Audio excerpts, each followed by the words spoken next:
Welcome to Ignite Intimacy, a podcast exploring intimacy, romantic relationships, sexuality, and the all of everything that relates to these hot topics. We're going in. You ready? This is your host, Miss La. Let's do this.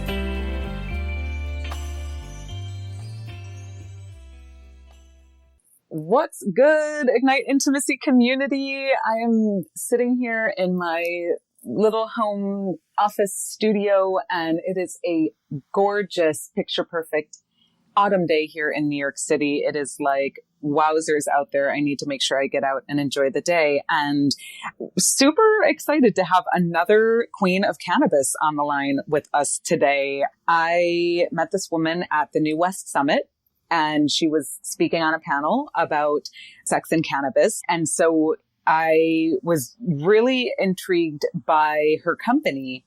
And so I'm super excited to dive into all of this with April Pride today. What is going on, April? I'm slowly waking up here in Seattle. Yeah.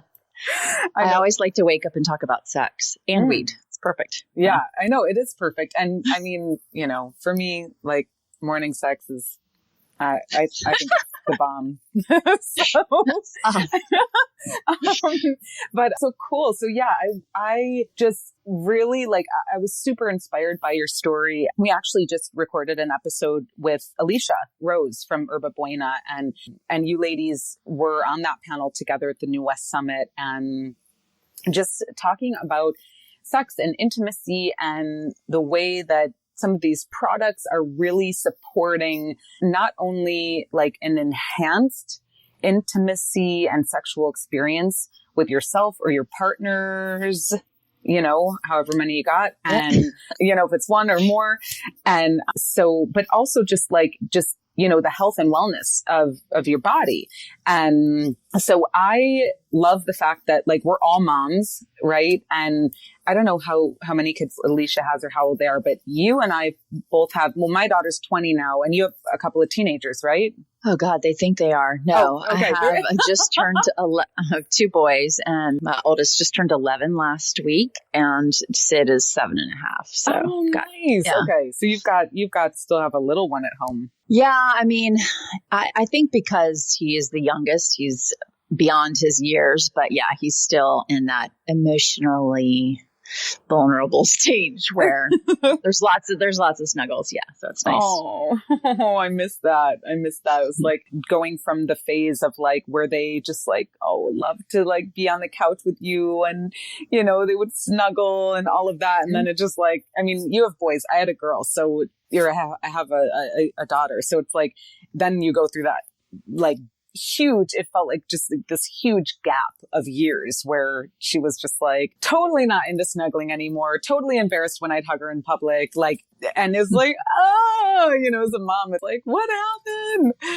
So I know that I have visions. I mean, it's happening, right? There's little hints of that will happen as my son enters into middle school next year. There's no question. Yeah. Mm-hmm. And, you know, they know what I do for a living, and they sort of know that I talk about sex in relation to weed sometimes, but I've just brought it up casually, and they're like, Mom, just, you know, not today, basically. So I have no idea what's going to happen when his middle school friends use the Google. Oh my gosh.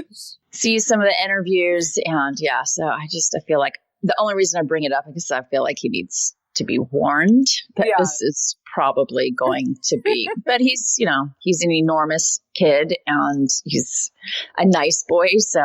But he's, you know, he can hold his own. So I think it's the right child to be teased about his mom. I love it. Did you experience any of that? Did your daughter, or was she old enough at that point where it just didn't affect her as much? Yeah. So my daughter, so I have been, you know, marijuana, I've had a love affair with marijuana for, you know, most of my life, I would say. I started smoking. I think I had just turned 13 when I tried smoking for the first time. And ever since then, you know, I've I've been, indulging and exploring the different ways of, ingesting cannabis, whether it's, psychoactive or non-psychoactive. And I still feel like such a novice too. I'm like, what is all this stuff? So, but with my daughter, so I remember that, let's see, how did this all happen? She was like 9, I think. And well, first of all, she was like 7 and we were at my then boyfriend's place in Hartford, Connecticut.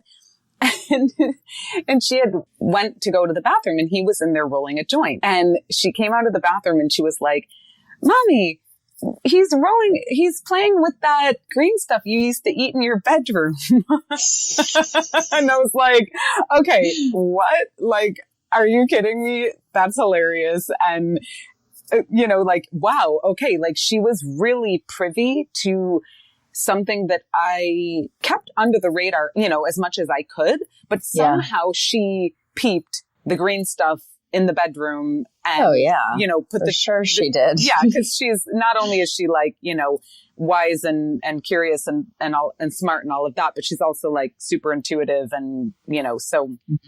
Oh, great. Yeah. I love when those kids are in the house. Totally. Yeah. It's like, yeah, I couldn't get away with anything. Okay. But so then I took her out to Sierra Nevada World Music Festival when she was about 9, because I've been in, reggae music for years and reggae and world music. And so I used to rep a magazine called the Reggae Festival Guide. And, so we went out to this reggae festival, Reggae and World Music Festival, amazing festival. It happens, summer solstice weekend every year in Northern California. And so we're out there and I'm like, okay, so now like all of a sudden it's just like herb culture everywhere, right? Very different from New York, like very different.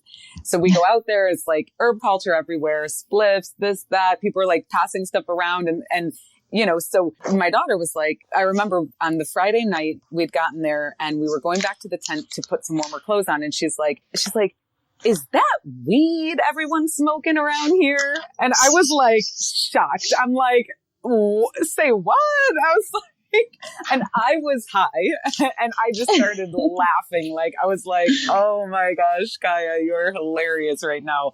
And I was like, yes. And, and she's like, it's so weird. They're like passing it around and like, here, have some, here, have some. Like, it's so weird, and it was just this really interesting opportunity to see it from her perspective. And then it opened the door to a further conversation. And, once we got home, we had a conversation about it because what really inspired me was how all my West Coast friends didn't hide it from their kids. Like it was just part of life. It was part of community. It was part of what was going on there. And there was no weirdness around it where on the East Coast and in New York and in a split family, I was concerned that her father might use it against me, and and to think that anyways, that's a whole other topic to think, I mean, I could speak on that for days, right? Yeah. Like, of course you were concerned, right? She means more to you than anything, but it's probably better than you knocking out 2 bottles of wine a night to just deal with the stress of being a single fucking mom. Yeah. It's just, yeah. And I wasn't even drinking back then. Like I was just a smoker. So So anyways, so it's funny, like the kids, when they reach a certain age, like there's just not much you can keep from them anymore because they're either going to like now Google it and like figure it out or, whatever. So I love this because especially with the boys, right? Like, we want to herald our boys, our young men into being conscious, sexually connected, totally conscious, like human beings, that approach it from like a more grounded and clear and place where it's like an honoring of. And so I think it's so cool that you've got these 2 young men and you're rocking out with this awesome business, Vanderpop, which we're going to dive into. But yeah, you go, girl. I think it's great. Thanks. Yeah. I didn't have my parents, I found their quote, homemade cigarettes in I think the jewelry box. And it wasn't until ninth grade in high school that I was dating a guy he was a senior, and we were in his car and he smoked pot every day. And I was like, oh my fucking God, that is what that smell was. And that is what those homemade cigarettes were. They totally lied to me. And I would just remember being really, I don't know if it was devastated is absolutely too dramatic of a word, but it was kind of like, what else do I not know? You know, it was that. So I didn't have the forced opportunity that you did, where the question was brought up, you know, that by James is my older son.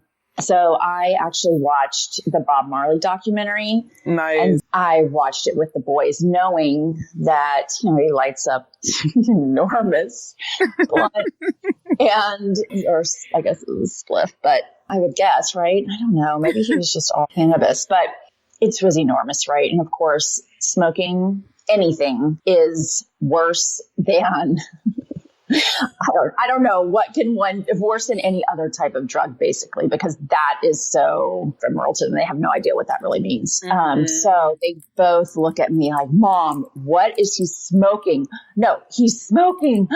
And then I remember James goes, but what is he smoking? Like, so that prompted the conversation, because Bob Marley we listened to his music. We had just seen all the phenomenal ways that he had bonded, you know, white and Jamaican culture, and really strived to bring a message of peace and hope to the world. I mean, really, how can you argue with that?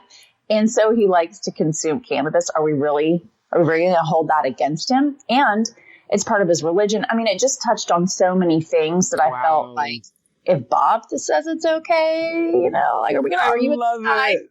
So that's kind of how I did it. But yeah. You know, you're speaking my language. My daughter's name is Kaya. So it's like, you know, and I remember like when she was, you know, like in her late single digits and then going into like middle school, and she started to like, there were like kids whose like father or mother were Jamaican, and they were like, do you know what Kaya, you know, like, do you know what Kaya means? And so my daughter was like, Mom, does Kaya mean good pot? Like, what's the deal here? And so, you know, anyways, and we didn't name her that because of that, right? Like, we named her that because it was a beautiful name that we thought would fit a beautiful, powerful girl. And really, out of the 6 girl names that we had hanging in the balance when she was born, and they put her on my chest, and, you know, I looked at her father and I was like, I mean, what do you think? What name? Like, then and I knew what the name was, and because I heard it in my soul, and he said Kaya, and I said, yeah, that's her name, you know? And so, but yeah, it was funny just when she had that realization. So anyhow, child rearing and cannabis, and something that Alicia and I were also talking about is just like, gosh, I just love that there is like some openness to discussing this now, because I felt bad as a mom who smoked pot for most of my daughter's life before she became an adult, you know, and that's whack. I think that's whack. And I have compassion for myself that I carried that guilt and that weight with me when most of that time I wasn't drinking alcohol. I actually didn't start drinking alcohol again until maybe 6 years ago. So that was when Kaya was, you know, well into her teens and all of that. So anyways, it's just interesting. Yeah. I mean, and I have guilt. Well, first of all, as parents, we have guilt every day for all the ways in which we are failing miserably. I mean, it is a report card that, you know, it's hard to read. You'll never win that one. No. But I also have a lot of guilt for the fear and judgment that I placed on my own father for consuming cannabis. You know, I'm 42, so I grew up in the just say no generation, and my parents were 18 when I was born. So, you know, they were still growing up, and they were such good parents. But this part of it, right? Like the cannabis part of it, when that all clicked in high school, I didn't go near cannabis until college, probably spring of my first year. And then it was just something that was nothing more than really casual in college with certain groups of friends. The bad kids. Just kidding. Just kidding. But then in San Francisco, I grew up in Virginia, so I got the whole East Coast thing down right. I get it. And then when I moved to San Francisco, I started hanging out with kids who had graduated from UC Boulder. So more cannabis. But still just like doing it all wrong. You know, the only times that I really enjoyed cannabis, I think in the way that I do today, is the morning after when there wasn't drinking involved.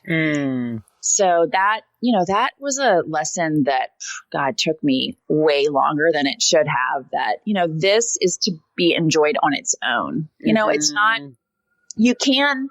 Some people can drink with it, you know, and I can have a beer or whatever, but I shouldn't have any cannabis after I've had a few drinks. It just is not a good move. And yeah, it's like some people longer. So, you know, I was just doing it all wrong forever. And then in my 30s, when I had kids, I was like, shit, oh man, this drinking thing really hurts. And so I just was sober, and that was miserable. And just because I just have this, you know, I like to have a good time, but I knew I was having too much fun, right? So how do you solve for that? And you know, cannabis slowly came in on its own. And then I would say that really I had more and more of an awakening as I was launching this business and understanding how the plant is meant to interact with our bodies and meant to interact with our bodies as females. And I was seeing the difference that it was making in my relationship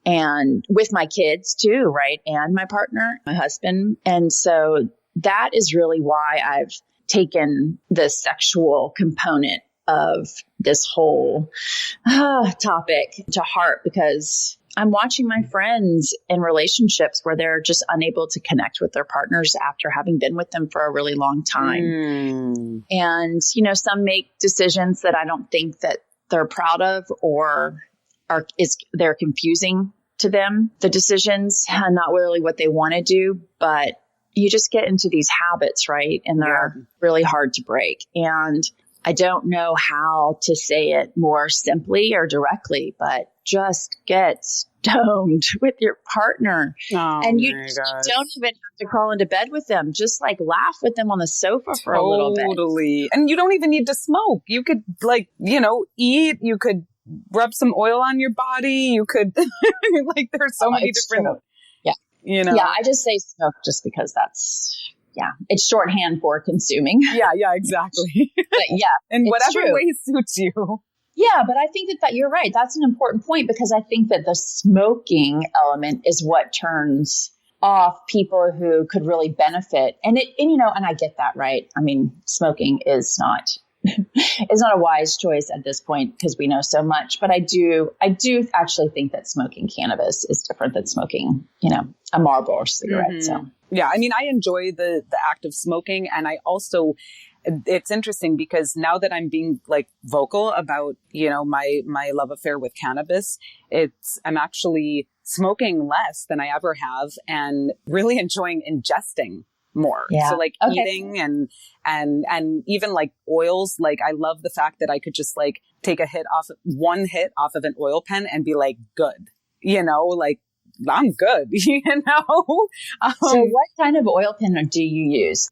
I can't even tell you right now what they are. I am like, sometimes I'm so brand aware, and then sometimes I'm just like, someone gives me something, I'm like, cool, you know, and like, I don't even pay attention to the brand.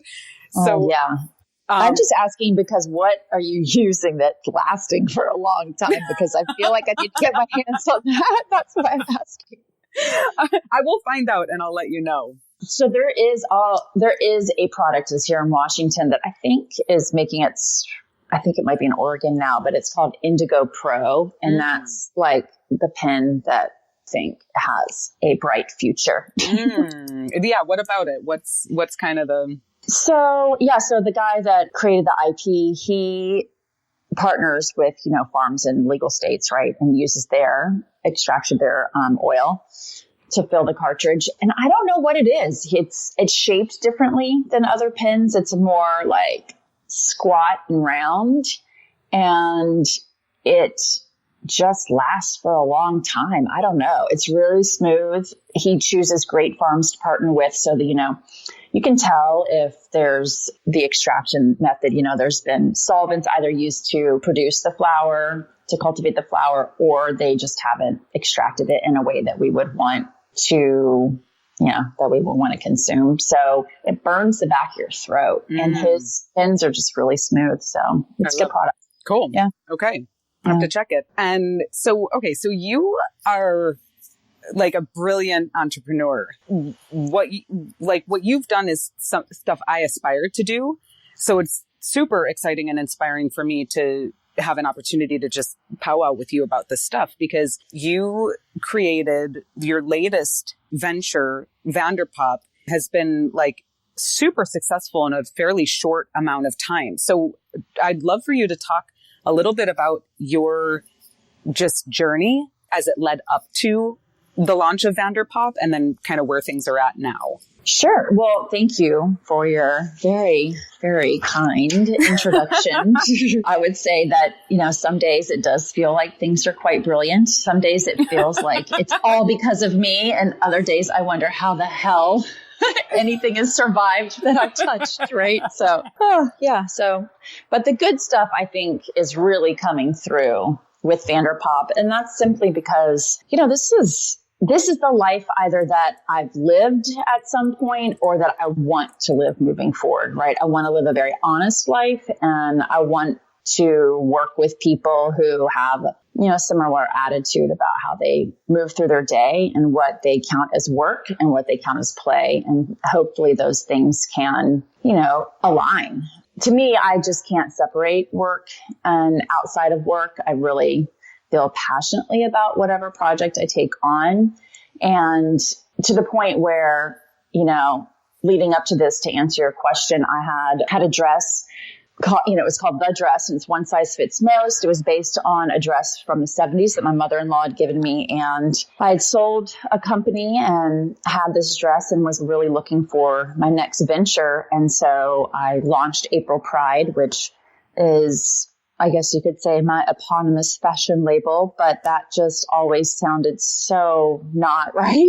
And on a lot of levels, I'm not a fashion designer. I have friends in my life who are and have committed to that in ways that I just have no interest in. I mean, to be totally honest, I went to architecture school. I got my master's from Parsons. So, wow. I mean, I definitely love design, but the design of clothes was never a part of my life. And so, I kind of struggled when people would ask me what I did. It always came out so apologetically, like, I'm not really a fashion designer, but I've got this thing. And it just didn't sound, like it was anything that was going to be successful because I couldn't get behind it. Right. I can relate to that. Oh my gosh. Yeah. I can't be, this word authentic goes around a lot, but it just really just felt a little bit forced. And it also for me carried with it this, is this a vanity project, in a way, because fashion is just such a hard industry to be in. And it's really hard to earn a living as an entrepreneur in the industry. So I had a client who worked at Privateer. And Privateer is a VC firm based here in Seattle, and they launched Marley Natural. They purchased Leafly. A lot of their ex-Silicon Valley Bank guys. They went to Yale Business School. Smart group of people. And she was the executive assistant to their CEO. Nice. And she just said, "Listen," and this job came to her. I met her. She was doing one job, and then I didn't see her for a few months. And then she told me she had this job, and she didn't even drink. She definitely was not a consumer of cannabis. So I was just like, wait, what? Wow. Are you doing? How are you doing that? And how can I do that? That sounds like a good idea. And so I need to get into this industry stat, but I was really just more curious. And she just broke it down. She was like, listen, there I see all of the decks and I see all the deals. I know everything that's going on. Everyone wants money from us, basically. And no one is creating anything for women, and no one is creating anything that puts design first. And she had just been to my birthday party where I had a teepee set up in my front yard, which is very not live in a city. Took over the whole thing. And I moved my living room into the teepee. You know, we passed joints, and, you know, it was a great That's night. awesome. It was pretty awesome. And she was just like, April, come on, you got to do this. This is something that you clearly know enough about, where, you know, the marketing would just be telling the stories that I live in a lot of ways and that my friends live, because I've learned a lot from other people, right? I don't know how to roll a joint, but I know how to get all the really good looking stuff on the table so someone else can. So, you know, I'll do that for you. Like, well, actually, Vanderpop we're about to launch our own branded cones, because I think that is really the answer, right? Like, rather than expecting people like me that are all thumbs to figure this out, just going to make it easy for everyone. So I'm excited about that. This is awesome. Very cool. Yeah.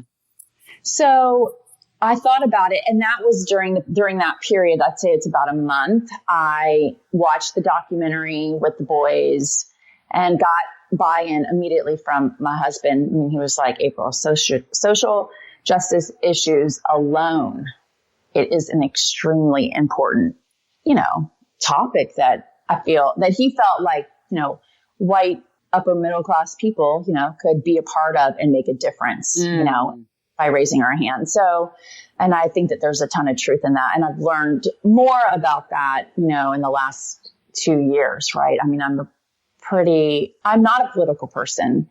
I haven't been in the past. I think more because I didn't think I could really make a difference. And I love being a part of something that I think can be transformative for individuals and communities. So it was not a really hard decision after that. And she and I had a follow-up dinner, and we happened to be at a restaurant here in Seattle where I knew the owners, and the husband of the partnership said, God, you guys are pretty intense at dinner. Like, what were you talking about? And friend just said, I'm trying to convince her to launch a line of luxury cannabis accessories. And he said, if you do that, I will give you money. And he gave me seed capital within the next couple of months. And that was, we were off to the races. Yes. It was pretty wild. Yeah. It's been wild. Wow. I love that.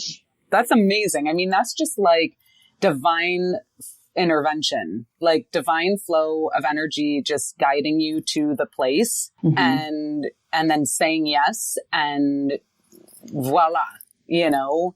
So, okay. So, but you have a background as a designer, right? Yeah. Yeah. Okay. I mean, not trained as a product designer, but having designed products that people actually purchased. So yeah. Imagine that.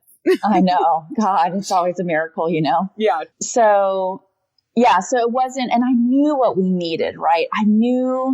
I feel like products, I watch how people purchase you look at packaging, right? You can have someone buy the same thing and put nicer packaging on it, and they'll spend more money, you know? I mean, there's so much power in how we present product. And I just thought, if we could use the power of product and packaging to help people open their mind, because the product looks like something they would have on their bathroom countertop, on their vanity, something they would have in their closet, not something that gives them bad memories of their ex-boyfriend who would rather smoke the bong than go out with them to the party at college. You know what I mean? Totally. It's like on our terms, right? Like our stuff, our vibe, our terms, which is a huge gap in the space in general. Right. And anyways, I'm going to have a conversation with you offline about this, because I've been meditating on this for about 18 months and I haven't done anything with any of my ideas. So I'm just like so pumped that you're doing this and that you've created this incredible line of products. And so what I want to shift the conversation so that we can get into your knowledge around the endocannabinoid system that human beings actually have in our bodies. And then the ways that you've experimented with and explored different products that really, from just regular, cannabis to other products that have helped you to deepen your intimacy with your partner and your intimacy with yourself, and all of the other great benefits. Yeah, sure. Let's do it. Yeah. So there wasn't a question in there? No question. Okay. Just kind of like, cause I'm curious, like you've got this hot box presentation that you do and, talk to us about some of that stuff. So, I mean, yeah, like you were saying, humans have an endocannabinoid system, which has been in our body since, whatever you believe to be the beginning of humankind. And it is intended to interact in fairly significant ways with cannabinoids, which are found in plants, including the cannabis plant, THC being the cannabinoid that most people may not know what THC is, but that's what gets you high, right? So I think that we're all pretty focused on either we're into that or we're definitely not into that. So with this new world of legal weed, CBD is now the cannabinoid that people are gravitating to if they, are not interested in getting high, right? We just completed a survey, 1,500 North American women, and trying to think, it's like some crazy number, over 60% of women, I'm going to look it up right now because it's a good one, use cannabis for wellness purposes, right? It's not, not for recreational purposes. And I think that so when we launched when we launched Vanderpop, it was about, I was really excited to have a ton of fun, design some cool ass products. And then I started educating myself and I realized that this plant transforms lives. It's not that it has the ability to, it's that it is and it has, and it should for people who don't even know that is possible. And so Vanderpop has really moved from a product focused company to content and education, because I was designing these great products that women had no idea. At first I was like, okay, they don't know how to use them. So we're going to create these opportunities for them to interact with the products and ask their questions. And then the questions were about the plant. Always. And so I just thought we can't create a brand about how to enjoy cannabis. We need to create a brand that people trust, so that we can explain to them why they should consider cannabis for a myriad of reasons, and women in particular, because, okay, so very quickly, I don't know how much you've covered on the endocannabinoid system on this show, but may I give just like a 2-second? Yes, please. Yeah, okay. So there are more receptors in the endocannabinoid system than the nervous system. And our brain has the highest concentration of those receptors. And for women, the second highest concentration is in our vaginal and our rectal area. So those are only activated by CBD, THC. I mean, when you smoke, yes, but if Michael, that's not his name. Oh my gosh. The Foria guy. Yeah. Matthew. Thank you. Matthew, God bless him, was the first person that gave me samples of their THC 60 milligrams, suppository. So I saw that, and I of course gave it to my friend to try first, because I'm like, okay, let me know how it goes, and then I'll give it a try. And she was like, this is my new favorite way to enjoy cannabis, because my entire body is completely relaxed and my head is totally clear. And so I'm like, okay, I'll try it. Now she was on her moon, and she happened to be at my house. And so we were hanging out. We had a few friends over and we're just smoking, but I don't have any cramps or any issues with that. So I was just trying, just like, hey, I need to watch a movie and I can't ever sit still. So see if this could ground me for a couple hours.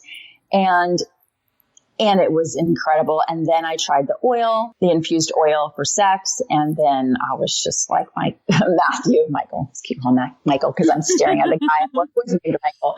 But, I just thought, oh shit, this just changed everything. And, and what I learned is that right, that we have the second highest concentrated receptors in this area. And there are all these healing benefits. Once those receptors have been activated, I mean, for women who are menopausal or premenopausal, vaginal dryness, the way their formulation includes coconut oil, which is a natural anesthetic. I mean, there just was a lot to, I always am so bad with words. Anesthetic. Mm-hmm. Yeah. Mm-hmm. That's correct. And then, I mean, listen, if you want to get really into it, anal sex is sometimes not that easy, but it sure can be fun. So, it can smooth things out down there if that's what you're into. So, yeah, I just thought, okay, this is going to allow women to relax long enough to actually be pleasured and have a reason to do it again, right? So sometimes I just would find personally, or in talking with girlfriends, it's like, what's the point? I'm tired. I can't stop thinking about the to-do list, all this shit going on, fucking piss me off, And so you can just if you can get high, right? It's you're like, okay, I'm going to get stoned. I'm going to like you for just long enough. And it is going to be epic. And so I'm going to come back and we're going to keep trying this, right? We're going to get past all the things that frustrated us during the day to connect at night. And it's going to work pretty much every time in ways that, I've been with Jim for 20 years. And it was just it was a much more thoughtful and mature approach to our intimacy. And that was only made available by cannabis. So, I love that. I'm like raising the roof over here. I just, something that I mentioned in the conversation with Alicia is I know for myself when my daughter was young and I was more open to smoking during the day. I usually, for the last many, many years, I usually smoke mostly just at night, when all the work is done. And I don't, up to this point, I haven't tended to be a totally functional, productive, purveyor. So anyways, back in the day, I just found that it was I could be so much more open and actually have fun with her. It just cut the edge off and it allowed me to just be present and all the stress and anxiety of all the to-dos of, being a single mom and just doing my best to manage everything. It just took that edge off. And, and I noticed that I was very clear. And then also just within your intimate relationships, it again kind of takes that edge off and allows you to just be more playful and connected and present. There's no question. Right. Yeah. I mean, as a serial entrepreneur and, you can do the math, my son was 18 months when I launched my first product company. And before that, I had an interior design services firm. I mean, I've just always had my own deal, which means I was always working and there was always an email to be sent or a project to get out. And I needed help with that. And that was the biggest surprise. I would not get high with my kids around. That was just a rule. I had a lot of rules around all of my fun, right? Because I wanted to keep it in check. I wanted to separate church and state. And I was just really uptight type A person. I mean, and that's okay. That got me to a place where I could enjoy fun. I could have this life where I was comfortable with mixing business and pleasure, right? That was not always the case. So one Christmas, my husband, he has this annual kind of dinner he does with his friends around Christmas time. And so I got gingerbread houses to make with the boys. And I had just started working in a shared workspace. It was 2015. It was just launching. Vanderpump was going to launch to everybody in January. This was December. And I worked beside the founder of The Good Ship, which is a line of incredible edibles here in Washington State, Jody, who I actually have happy hour with today. Yeah. Nice. And I had one of her cookies, and I sat in our kitchen with candlelight and a hot glue gun and feathers and created the most magical gingerbread house in the world. And I sat down and I didn't move, and I saw that project from beginning to end, and my phone wasn't on, and I just was like, whoa, okay. So I saw some good stuff come out of, my intimate relationship. And now I'm got to kind of figure this out. So on Fridays, I was picking up the boys after school and hanging out with them. That was that was the schedule at the time. And so on Fridays, I'd pick them up from school. We'd go home, order pizza, watch a movie, and I started consuming. And it was just a completely different time with them. I mean, to your point, I wish when my kids were super young that I was more open to, consuming in whatever way and on the floor and playing with toys and making silly noises. And, I mean, that kind of stuff happened, but I don't know that I definitely know that it didn't happen enough on their terms. Right. And I think that, or I know cannabis would have absolutely been hugely beneficial in some of the really dark days of just being a new mom and a lot of questioning. But I would have had all the guilt that comes along with being a mom who consumes, right? And I want to help women be okay in those decisions because, it's sort of like now, what do I regret more? Not having given myself permission to enjoy those moments for all that they could give, and I have to wait now for grandkids. And now that they're older, I don't think that need to figure out how to be present has ended. Obviously their company, there's more interaction back and forth. And it's also a lot more complicated in terms of how we're interacting. So cannabis is a fun, nice to have, but I think it would have been really transformative in that relationship had I been open to it when they were younger. So. Mm-hmm. Yeah. Yeah. I mean, it's amazing. And the gist of it is that it's a tool, right? And it's a tool that you can use without feeling feeling high from it. It's a tool that you can use if that is something that you do desire to experience as part of your consumption. And the reality is that it has so many healing properties on so many different levels. I mean, from epilepsy to glaucoma to cancer patients to sexual health and well-being, and to opening up your heart, letting go of the stress, connecting on deeper levels, intimately with your loved ones, your partner, having creative inspirations. And I mean, and of course, I mean, look, there's the yin and the yang to everything. So just like with everything, there are great things about it, and there are other things that can be not so great about it. Right. Totally. And so as a, I guess a responsible consumer, as long as it's not hindering your ability to show up in life and to be in integrity with your life and your commitments and your family and your responsibilities, then great. You know what I mean? Like use it as the tool that it is, whether it's psychoactive or not. And so, okay, you and I could literally talk for the next 3 hours, and I would love to continue the conversation and, have you come back on the podcast. Could you share with our audience just a couple of the products that you've got on your website, and then let us know how people can find you online? Oh, sure. I do want to wrap up the idea of just women needing to give themselves permission. And so, so part of this survey, we found that 70% of the survey participants felt like there was a stigma, right?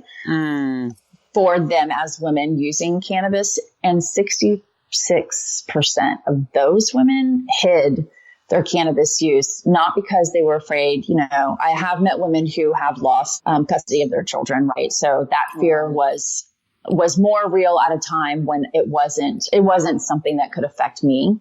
So we have to acknowledge that, we've come a long way, and we're lucky as parents to be able to have such a frank discussion. Mm-hmm. But it was more just like people would judge them, right? That they couldn't make good decisions, that they were losers, that, they couldn't be trusted to do their job well.